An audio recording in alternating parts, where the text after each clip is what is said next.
Fractions topic నుంచి ప్రతి TET ఎగ్జామ్‌లో, ప్రతి డీఎస్ ఎగ్జామ్‌లో అడిగే concept addition of fractions and subtraction of fractions. First case 1 question 14/15 + 16/5 విలువ ఎంత అని అడుగుతున్నాడు. తర్వాత కేస్ 2 క్వెషన్స్ 6 2/5 + 8 1/4 విలువ ఎంత. ఈ కేస్ 1, కేస్ 2లో ఏమనుకుంటున్నారు, మనకు ఈ కాన్సెప్ట్ మీద అడిగే 2 టైప్స్ ఆఫ్ కేసెస్.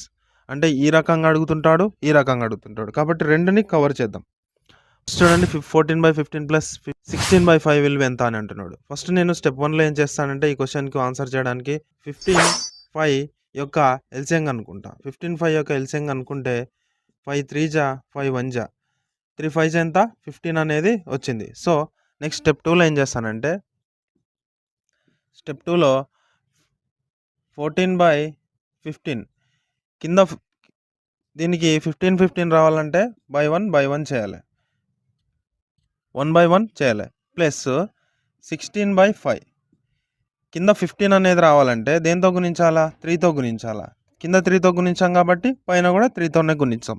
తర్వాత 14/15 ఎంత 30 + 18 48 48/15 కింద డినామినేటర్ అనేది 15 ఉంది కాబట్టి పైన న్యూమరేటర్లను కూడొచ్చు. 62/15 అనేది దీని ఆన్సర్ అవుతుంది అనమాట. నెక్స్ట్ కేస్ 2 క్వశ్చన్, దీంట్లో మిక్స్డ్ ఫ్రాక్షన్స్ ఇచ్చి అడుగుతుంటాడు.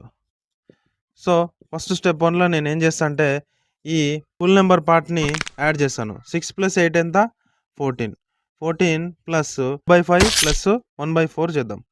2/5 + 1/4 5కి 4కి ఎల్సిఎం ఎంత అవుతుంది 20 అవుతుంది. కింద 20 రావాలంటే ఏం చేయాలా, 4తోనే చేయాలా. కింద 4తోనే చేయాలా, పైన కూడా 4తోనే చేయాలా. ప్లస్ ఇక్కడ కూడా గుణిస్తే 20 వస్తుంది, 5తో గుణిస్తుంది కాబట్టి 5తోనే కింద చేయాలా, పైన చేయాలా. సో నెక్స్ట్ ఏం వస్తుంది చూడండి, 14 + 8/20 + 5/20 డినామినేటర్లో సేమ్ వాల్యూస్ ఉన్నాయి కాబట్టి న్యూమరేటర్స్ని కూడొచ్చు. 14 + 13/20 అనేది ఆన్సర్ అవుతుంది అనమాట. ఈజీ. మన ఛానల్లో అర్థమెటిక్లోని ప్రతి టాపిక్ను బేసిక్ మోడల్స్ నుంచి అడ్వాన్స్డ్ మోడల్స్ వరకు చూడడం జరుగుతుంది. ఎవరైనా ఛానల్ను కొత్తగా విజిట్ చేసి ఉంటే ఛానల్లో ఉన్న కంటెంట్ని ఒకసారి చెక్ చేసి తప్పకుండా సబ్స్క్రైబ్ చేసుకోండి.